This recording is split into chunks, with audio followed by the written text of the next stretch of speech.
What's going on, y'all? Welcome back to basketball. By the time you guys are seeing this, NBA Summer League is over. It was fun for all of us basketball sweats out there that just really want to see the new faces out there as soon as possible so that we can overreact to every single thing that they do. It was a fun time. But now comes judgment time, right? And not really judgment time, but we're here to grade the performances of all the rookies at NBA Summer League. So today I've made a little tier list and everything that you guys will get to see, and we'll rank all the rookies. But hey, make sure you guys like, subscribe, and comment. I've responded to every single comment to my YouTube channel up to this point, and I intend to keep on doing so. Let's get into the video. God, do I love Tier Maker, man. It is awesome for like visual presenting of information and everything. We've got all the rookies here. At least I sure hope it's all the rookies in order and everything. I did not make this. I just categorized them. So we're here to talk about Summer League, right? So NBA Summer League, if you guys have been following my videos and everything, if you want little recaps on them, you can go watch those videos. Like I said, it's kind of for the sweats at this point, so I'm not surprised if you did or didn't watch them. It's for those of us that just grind basketball throughout the whole season, right? That's what it's for at the end of the day. I can't stress enough that this is not a tier list to say like, hey, this guy's really, really good. This guy's really, really bad. This guy's going to be good in the NBA. This guy's not going to be good. We're just here to talk about Summer League. There's no correlation between someone's Summer League play and how well they will play in the NBA. It's a completely different game. I'm putting that out here now. If I still have to timestamp somebody in the comments, you're a dummy. Go look in the mirror and tell yourself you are one, okay? That's simple. All right, let's get into this. I've got a couple different categories, right? We've got looked easy. Notice how none of these are actually very committable statements or anything. So looked easy, like, yeah, these guys, they're like, yeah, no, come on now. The Summer League, not that bad. Impressive, right? Like, okay, yeah, you looked pretty impressive. Like, maybe it wasn't like looked easy. Like, there were a couple guys we watched were like, you don't need to be here. You really don't need to be here. But we have impressive. We have, yeah, they figured it out. Like, yeah, they, like, maybe it wasn't great at, like, points, but, like, they, by the end of it, you're like, yeah, they felt pretty good about it. Had some moments. Sounds similar to figured it out, but they had some moments, so they never quite, like, figured out, but they showed some spurts. I'm not worried, meaning they probably didn't look that great, but I'm not concerned about it overall. Looked hard.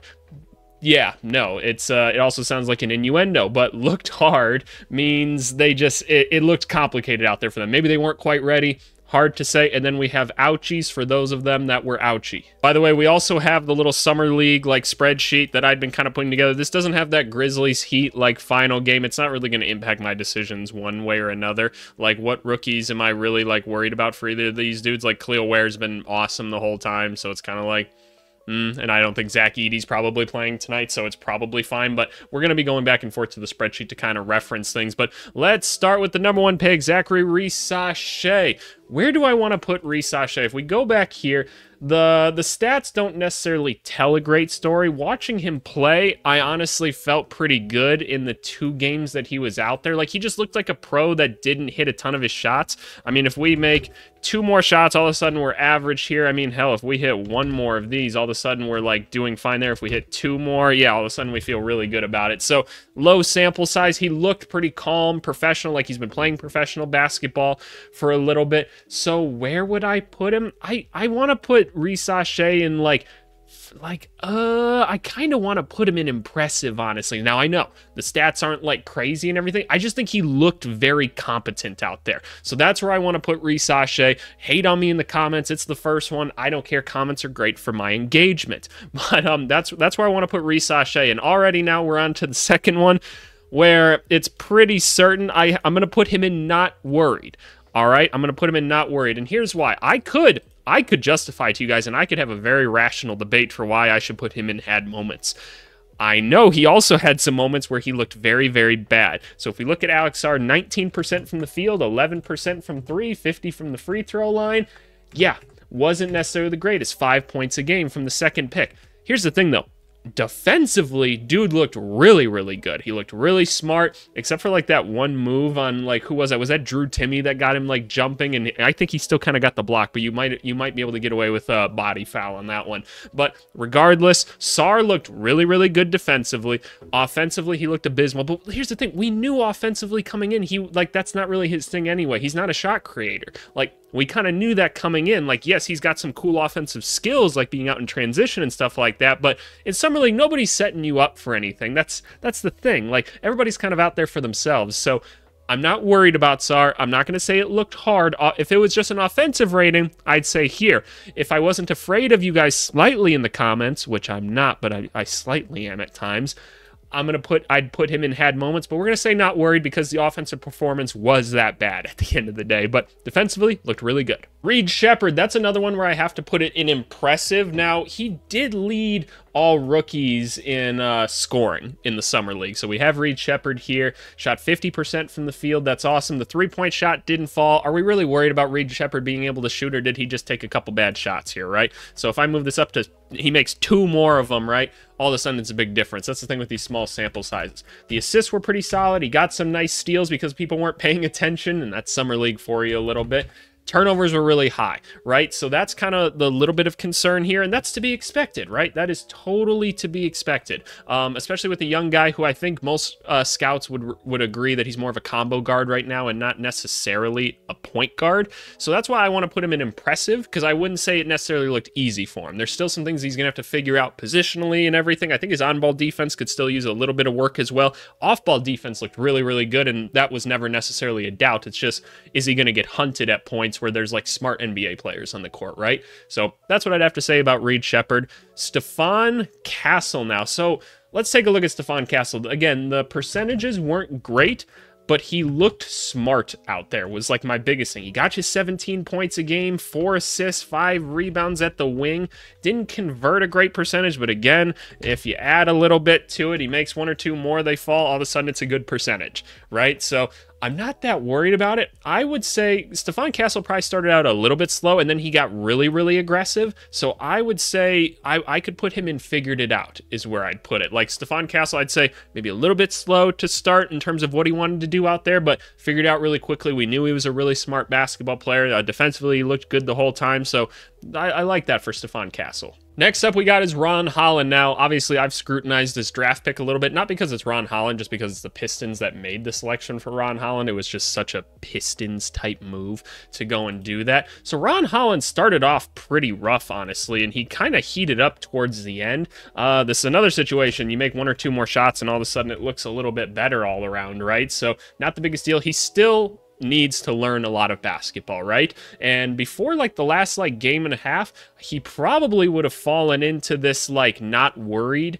category more so, because like the first couple games he looked pretty lost out there just in general, which again, young player is going to happen. I'm going to say he had some moments, especially because of the last game, right? Like dude had a couple moments where, look, physically, he's one of the more gifted guys in the class. He's more NBA ready as a body and everything. He's got some incredible handle and stuff for his size, which is cool.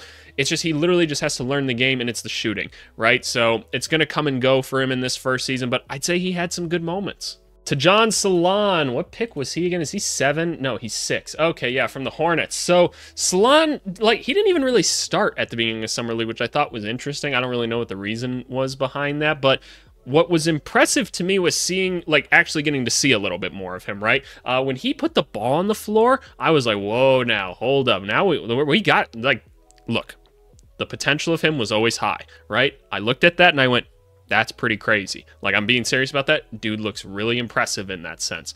But he's really, really young, right? He made a couple poor decisions after that. Like, he'd make these great moves with the ball and make the wrong decision when he got to the hoop.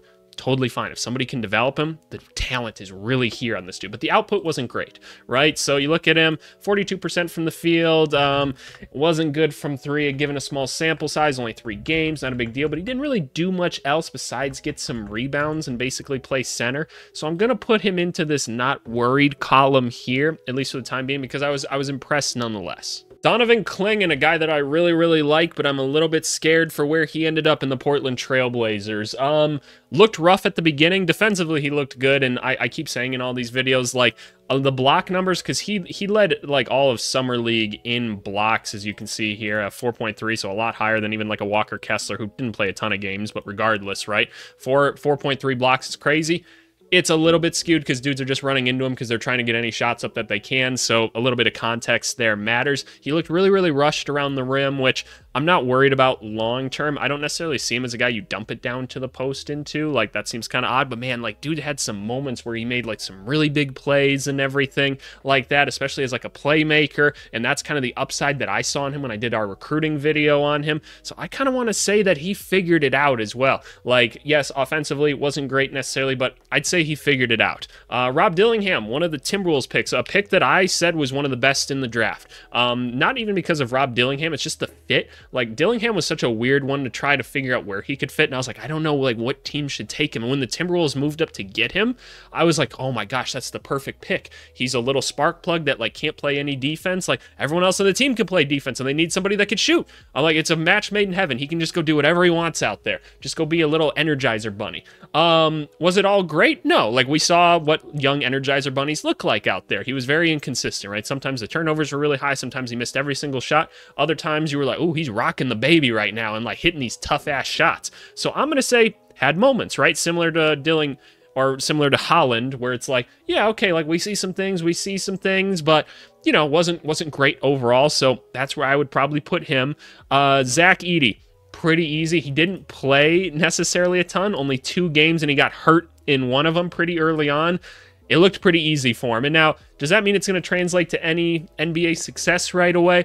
No, not necessarily. Summer League's much different, and there's nobody his size out there, right? There's absolutely nobody his size. He's just going up and putting the ball over people just like he did in college. That nobody understands how to help in his situation or anything like that. So he's basically just putting people on an island and putting the ball in the hoop, right? Now, his coordination continues to improve, right? That's looking great. Like, he's moving better and better and better. But in Summer League, nonetheless, he was really impressive in his very short stint. Cody Williams is a hard one for me. Like, here's where I struggle, right? There were some games where he kind of just looked uninterested, and that caught me by surprise a little bit. Like, I don't know what's going on, right? Maybe dude just had a bad day, right? That could totally be it, but I only have a small sample size to work from. There's questions about like his burst and his athleticism and everything. It's cool that we got to see him handle the ball a little bit and move in transition. That's really cool. The shot wasn't necessarily there for him at 25% here. I mean, we had one more, and then what do we get? What do we got to get to something respectful? So we got to make 2 or 3 probably more to make it, which again, could go either way. He certainly got more aggressive towards the end. I wish he would have gotten to the free throw line a bit more.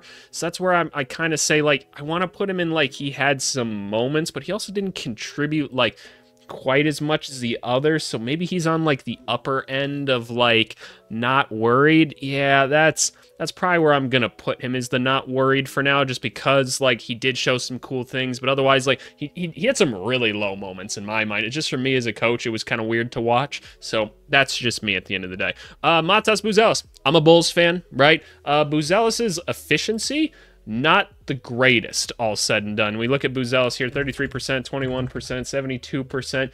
Honestly, what was impressive was, like, he had a lot of highlights and everything, right? That's cool. He certainly had a couple cool plays where it's like, okay, you see the playmaking a little more. The handle maybe looks a little bit more improved than what we saw in the G League. Do I think he can be an NBA ball handler yet? No, not necessarily. But the coordination at least looked a little bit more improved to me. So what kind of role is he going to have this year in the NBA? Hard to say. So I kind of want to put Buzelis and had some moments, and it's more so like not even games he had moments, he had literal moments out there where it's like, okay, that looked really impressive, that looked really impressive. This, like, it's never like he was out of position, it's just more so like he wasn't converting in certain opportunities. So I feel like it's fair to put him here. Oh no, we have a couple of ouchies now. Sorry, Topic and Devin Carter, you had a couple of ouchies here. Bub Carrington, very, very interesting summer league. Only played in 3 games. The efficiency wasn't great, but man, like, he stat padded while he was out there, man. Like, again, not worried about the efficiency. Young point guard, it's tough. He plays kind of a unique, slow style game too, which nobody else in the summer league is probably going to match. So I'd have to actually imagine that he'd look better in NBA play, in all honesty. But 9.7 rebounds at point guard and 5.5 assists, like, getting you a steal, 13 points. Like, dude, he was out there just like hooping. That's impressive nonetheless. So was it worth trading Denny, though? Okay, I need to stop bringing that up. It was just such a dumb trade. It just didn't need to happen. I hope Bub Carrington turns out to be really, really good, but nonetheless, it's whatever. Khalil Ware, we're also going to throw him in impressive. There were certainly points where it didn't look as good, we'll say, like, and that's mostly like defensively. I think he just has to learn a couple things more so, but the energy was high at all times. Like, he made some tough shots. He was even making a couple fadeaways at points. He took some 3-pointers. It didn't like work out great for him, but I mean, look at this. Like, as I keep saying, you make 2 more of them all of a sudden and it's a completely different story. The rebounding was good. The rim protection was pretty good overall, maybe a little jumpy at times, but I thought Khalil Ware otherwise was pretty impressive. So, hey, we got a decent little stint of impressive people going on, but now we're going to talk about Jared McCain, where it maybe didn't go quite as well. Dude got his shots up. We respect that he got his shot ups. That's what Summer League is for. I love that he's fearless. He played with great energy the whole time. The ball just didn't go in the hoop very much. And you know what? That's whatever, right? Like, he's going to be a spot shooter and stuff. He probably had the ball in his hands maybe a bit too much. I guess it is Summer League, so maybe you want to try and let him experiment. I can't imagine an NBA play they're going to let him do it much. It just doesn't seem like a skill set that he doesn't really have. He doesn't seem like he can create his own shot. That was kind of my worry for him coming in, and why I was a little hesitant on him as a prospect. Doesn't mean it can't work out. I think he can be an interesting little combo guard for a team, but I'll put him in the, I'm going to put him in not worried. I think that's probably the best place that we can put him. Dalton Knecht, looked impressive the more Summer League kind of went on, right? I'd say that's probably the best way to put him. It didn't look necessarily easy at all times because he wasn't just like making every single shot. There's also a lot of attention going on with Bronny and other things, right? It's just a lot at the end of the day, right? So I don't want to put him in like impressive necessarily because he started out kind of slow. I want to put him in the figured it out, not a surprise. Players like this were kind of in that category where even if they were a little bit slow to start, they figured it out. These are more of the higher IQ players, so that's kind of funny how that works actually. There's a bit of a correlation there, so kind of checks out for him there. I like seeing the athleticism out there, the ability to cut towards the hoop and stuff. I hope that that's something that the Lakers can exploit early. I know JJ Redick's probably going to love this guy. Awesome. Tristan Da Silva, that's the first one that it just looked easy for him out there, man. Like, if we look at some of Da Silva's numbers, 60% from the field, 58 from 3, 100% here, and like he was moving in like slow motion, just kind of cooking dudes out there. Like, he was like, yeah, I know, go to this spot on the court, hit this shot, do this, right? Like, he's like, yep, now I'm spacing here, that's butter, give me those. Like, you can't leave me open here, you silly Summer League kids. He's older, he gets it, made it look really, really easy, right? Orlando needs some spacers like this. Awesome, right? If he can continue to play like that, absolutely awesome. He even was a secondary ball handler at points where he's putting the ball on the ground for a little bit and then went to like into a little shimmy, hit a fadeaway shot. He was like, yep, give me those. So shout out to Silva, man. One of our first guys that really made it look easy. What do we want to do with Ja'Kobe Walter? I don't know, because Ja'Kobe Walter looked pretty solid defensively to me at points, but he didn't really contribute like anywhere else on the court. And like, their Summer League team was kind of weird to begin with. They were playing a really weird style, but he just never really had like a great moment out there. So I feel like we have to put him in the not worried, because again, kind of like the Alex Sarr thing defensively, I'm not too worried about him, but offensively, it just looked hard to say the least. So I think that's where we have to put him. All right, Jalen Tyson up next. So Jalen Tyson, honestly, like good Summer League. Again, 61%, a little bit older, right? So that makes sense. Only took 10 3-pointers, but converted the ones that he did, right? 90% from the field, was really crashing the glass hard. Again, plays this slow style, heavy ball handling style of play, which I have questions about whether or not the Cleveland Cavaliers can really put him in a situation to succeed. And that's why I was a little bit iffy on the pick. But nonetheless, in Summer League, like, it was pretty impressive. You might be able to convince me to say that it looked easy for him, in all honesty. There was parts of his game where, again, I was a little bit concerned, but overall, you might be able to convince me. Do I do it? I don't know. I kind of want to debate this with you guys. I wish I could. I feel like I got to put him in looked easy, honestly, like, because it did. Like, he played with such good pace, and like, yeah, I kind of got to give it to him there. Let's go to Yves Missy here from New Orleans. Didn't look great out there. It didn't look great, in all honesty. And again, nobody's setting people up in Summer League, and he's not creating his own shot. That's not what he does. He's run, jump, dunk, right? Block shots, get rebounds. So that nothing else really happened. So I kind of just have to put him in not worried, because he's a role player and I think he can do it well. So that's what I'll have to do for the time being. Deron Holmes, I'm so sorry, Nuggets fans. I'm putting him in ouchie. I know he played a little bit, but he gets an ouchie. He looked good when he was out there for a little bit. Hopefully he's still super athletic next year. I really, really hope.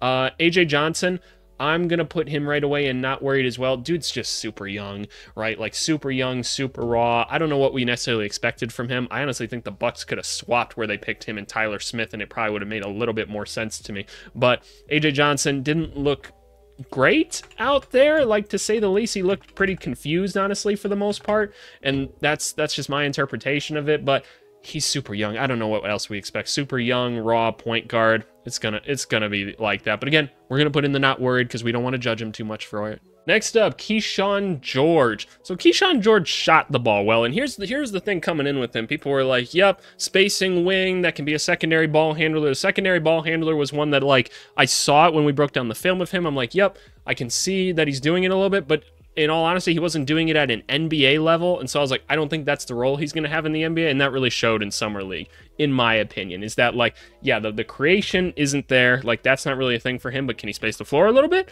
Maybe he can, right? So I'm going to say dude probably had some moments is where I want to put him. Like, maybe not on the level of, like, these guys here, but, like, he had some solid contribution moments for, like, what's maybe expected of him. Let's look at Pacome Daddier. He's a guy that I really, really liked coming into this process, but we made a very, very strong indicator that it's going to take a bit, right? Super raw, super young, going to take some time to develop. That's what I'd say. It was not a good summer league for him in that sense, and in terms of, like, output. It's great for development, though, at the end of the day, and I have a hard time saying that it didn't just look hard for him, so that's kind of where I want to put him. Sorry, Knicks fans. I think it's okay. Like, you don't need him right now, and I think, like, there's plenty of upside there when I watch him play. Like, there's some really cool things that you see out of him. It's just going to take a little bit, and he's going to have a bunch of good leaders around him, so I wouldn't stress about it too much. Let's go to Dylan Jones. Right away, he's like the definition of had some moments. Like Jalen Tyson, needs the ball at all times. He loves to go to the hoop. I was impressed, actually, with how many different moves he had. That was much more impressive than what I saw from Jalen Tyson. Where I struggled then is, like, yeah, some of his decision-making was really, really poor. If we go down to Dylan Jones here, you see the turnovers are pretty high. He's an undersized wing. He's not blocking shots or anything like that. His defense is kind of iffy at the moment, at least from what I saw in Summer League, but, like, he's crashing hard. The field goal percentages weren't great, but he had some good moments, so that's kind of why I want to put him there. Terrence Shannon, we're gonna say made it look easy, right? We're gonna throw him in there, and I know, like, the rest of the games, it wasn't like a crazy high output. I'm almost positive they told him, like, all right, dude, like, we saw it in the first game. It looked so easy for him out there. He was dominating those dudes like it wasn't even funny. And honestly, the first half of the second game he played looked like that as well until he got into some foul trouble. I'm pretty sure there were conversations had of being like, hey, how about we delegate this a little bit more? And then they even pulled him from some games at the end. So I think it was pretty clear that it was like, okay, yeah, no, this guy's kind of ready to go. So that's my opinion on him at the very least. Let's talk about Ryan Dunn now. Someone that I was a little bit shocked didn't play a little bit better. But again, not a creator, right? So that's kind of the question. I feel like I didn't watch enough of him to get, like, a good defensive feel. So that's kind of why I want to put him in not worried more so. And I think that is where I'm going to put him. It's just, again, the product of Summer League, not having anybody create for you. But it wasn't a great output overall. But I do think he can be a contributor to the Phoenix Suns this season, and they kind of need him to be. Isaiah Collier is one that I struggle to rate so much, because here's the thing, like, you could tell he was trying to not be, like, his turnover happy and out there. He's trying to play with a little more pace. He's trying to play smart. He still, like, just kind of fell for a lot of the same things that I was kind of afraid of. And that I've been saying for a while, I'm like, I struggle to believe in this guy when he couldn't figure out college basketball, like, all throughout the season, that he's going to be able to figure out NBA basketball. So it looked difficult to me, but he had some decent outputs out there. And I'm not going to say I'm not worried about him. So I kind of want to put Collier down there. You can hate me on it. You can hate me. So that's just where I'm going to put him.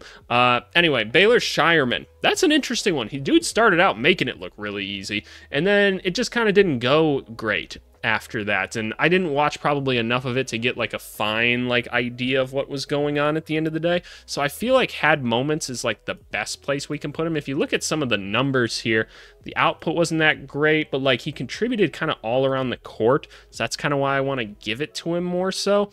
But yeah, no, he had some moments at the very least. All right, these next couple are kind of interesting. Mogbo didn't play enough, so we're going to put him in ouchie. That's the best way I can put it. He didn't even play that much when he was healthy, so kind of weird to say the least. Filipowski, I'm going to keep it real with you. I know he had 26 in the last game. It looked hard for the dude out there, man. Like, percentages weren't good regardless. Even in the 26-point game, man, he was horribly inefficient. Like, I don't really like the shots that he's taking. Defensively, I'm a little bit concerned about the dude. I don't know. Like, I'm just not sure what you're getting out of him necessarily. I'm not quite sure what you're getting out of him. And so it made me a little bit worried. He didn't decide to really use his size much at all. And like, it's not like he's an above the rim player necessarily. So I kind of struggled to see where he's going to fit out there. That's where I'm going to rate Filipowski. Sorry, Jazz people. Where did I put Cody Williams? Where did I put him? Oh, geez. Sorry, Jazz fans. Tyler Smith. I'm going to put him in, well, he came out off the bench a lot. I want to put him in like the not worried, just because like he was fine. He just didn't really get a chance to do that much. And I still like his potential nonetheless. We didn't get to really see him show off some of the other skills that he has. So that's where I want to put him. Tyler Kolek, that dude had some moments. He had some real moments. And it's like, he's exactly like the TJ McConnell archetype, right? Where it's like, dude's just like running the team, like doing his thing. He might not be the most efficient, not like TJ McConnell of these playoffs, like mind you, but like the shot didn't necessarily fall a ton here, but like got to the free throw line, made his free throws, was kind of running the game, kept it for how much he had the ball, like no turnovers and everything. Perfect reserve point guard for you. Perfect reserve point guard. Absolutely love it. Johnny Furphy. I want to say he had some moments too. I thought he was a middle first round talent, and he had some really nice moments where he was hitting his shots. I thought he was spacing well. I thought he cut when he needed to cut.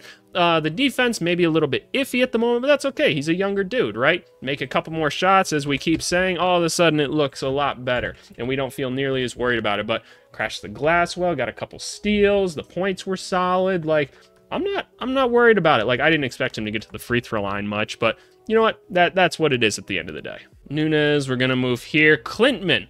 I want to put Klintman here, which is higher than where I thought I was going to put him. I'm going to say he had some moments. Like, while he was fairly efficient, he wasn't necessarily creating for himself a ton. He did move a lot better than I think a lot of us expected him to, which is cool to see. He was getting some good rebounds. He was getting some assists. It's just like it didn't turn into a lot of tangible results at the end of the day, but that Pistons team also just looked a little like all over the place, if I'm being honest with you. So I don't know how much that I can blame on him. It just looked a little bit goofy out there. So that's where I'm probably going to put him. AJ Mitchell. Where do I want to put AJ Mitchell? Like, is he a kind of B or an A tier? AJ Mitchell looked pretty solid out there, all said and done for OKC. Like, was converting out there, to say the least. Was getting you some assists, some steals, got you a decent amount of points. I'm going to say, like, he's in the figured it out category, because while he was never, like, taking over games like some of these guys were at times, like, he was figuring it out, right? Like, it looked pretty competent out there, all said and done, and so you kind of expect that out of some of the older players at the end of the day. All right, moving on to Jalen Wells. Where do I want to put Jalen Wells? He had a good summer league overall, like, hit a good percentage from the field all around, got to the free throw line a decent amount, didn't do, like, much else outside of points, but, like he's kind of out there to score, and, like, the defense wasn't horrible, at least in, like, the couple games that I saw. So can I put him in figured it out?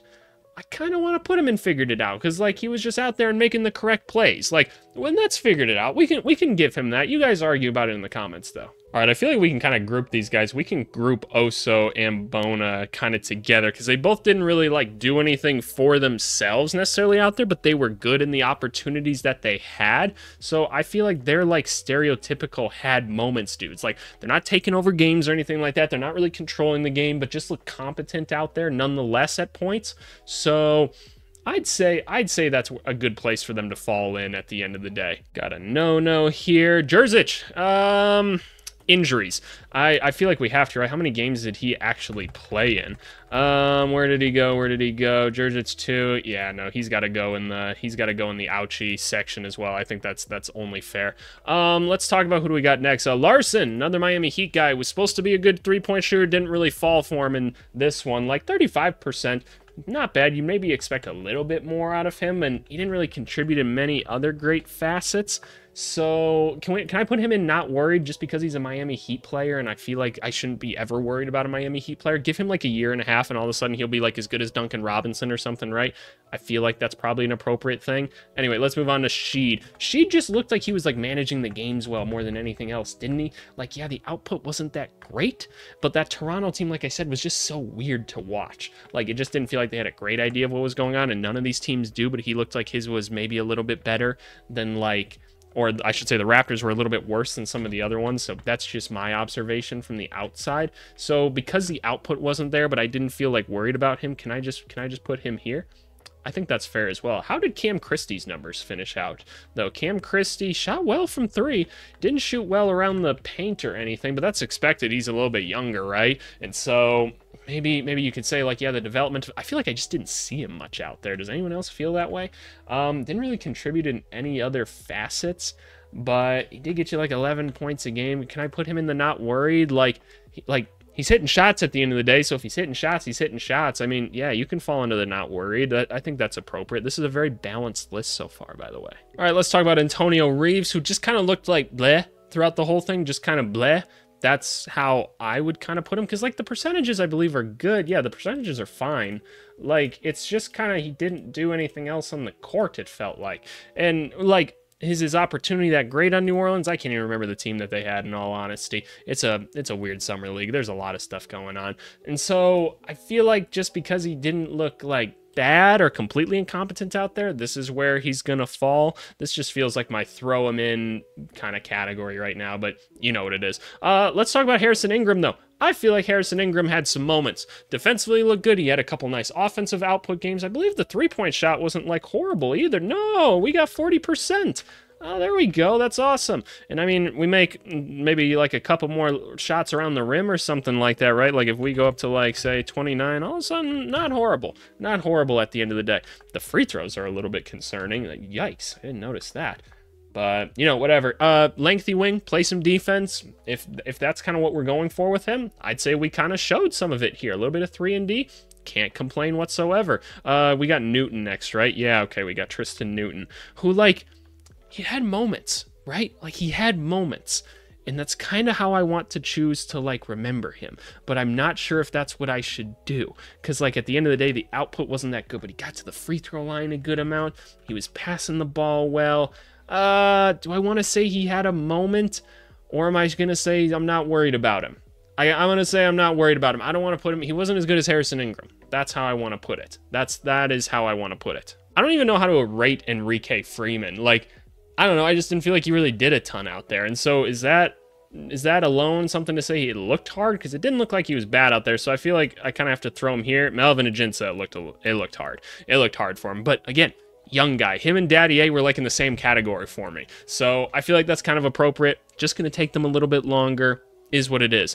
Quinton Post, I feel like we have to put him in Ouchie just because we put Jerzic in Ouchie. I know he played like 2 full games and honestly looked fine, but I'm going to put him in Ouchie just because I think that's probably fair at the end of the day. Cam Spencer, where do I want to put him?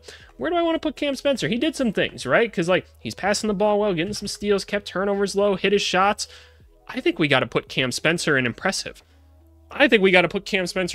He was solid throughout all of Summer League. Played in 4 games. He made his shots. Didn't mess anything up. Like, yeah, no, he was impressive. If some of these other guys are impressive, he gets to be an impressive too. Did he really, like, ever take over a game? No, I'm going to keep him there. I'm going to stick to my guns. If you guys want to tell me it's figured it out, I can live with that as well. But let's go to Watson and then Bronny James. What do we want to say about Anton Watson? Like, numbers-wise, not that bad, right? Like, no surprise the Celtics would pick somebody like this. Rebounding was fine. Like, didn't really do a ton else while he was out there, but not bad overall. Got 45 shots up, got 11 points a game. Can we call it moments? I think it's fair to call it some moments. We're gonna put him in the moments category. What the hell's going on right now? Okay, there we go. Bronny James, we're gonna put it in not worried. I know he had a, like, if you just looked at like the back 2 half of games, actually looked pretty solid all said and done. I thought the defense was pretty good all the way around, at least in my opinion. Some people are saying like, oh, he looked lazy at points, he looked uninterested. I didn't necessarily see that, but that's just me. The rest of the efficiencies weren't that good, though, so I feel like that's probably the highest I can give him. All right, going down to Kroenke then. He just didn't do a whole bunch out there. Again, Raptors, Summer League, wasn't really sure what was going on. I feel like he's an automatic not worry. And then Huck Porty, just like saying his name.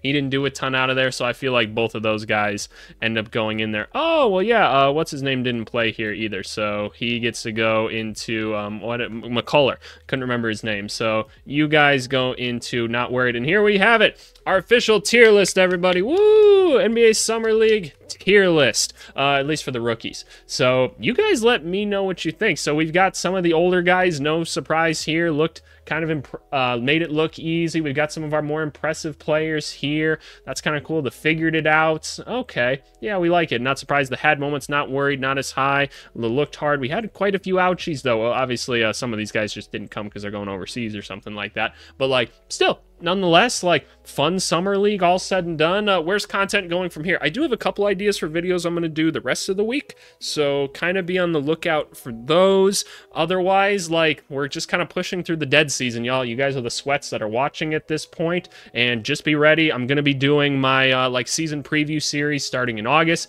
That's going to be a fun one where it's hopefully going to be coming out like 3 times a week for you guys. Really excited to share it with you. I think it should be fun to kind of dive into each team and see where they're ranking. We're going to figure out kind of their rotations and everything and look at their cap situations, talk about their needs and some of their deficiencies. But yeah, hey, if you guys liked it, make sure you guys leave a comment and like, subscribe, do all that stuff, and we'll talk to you later.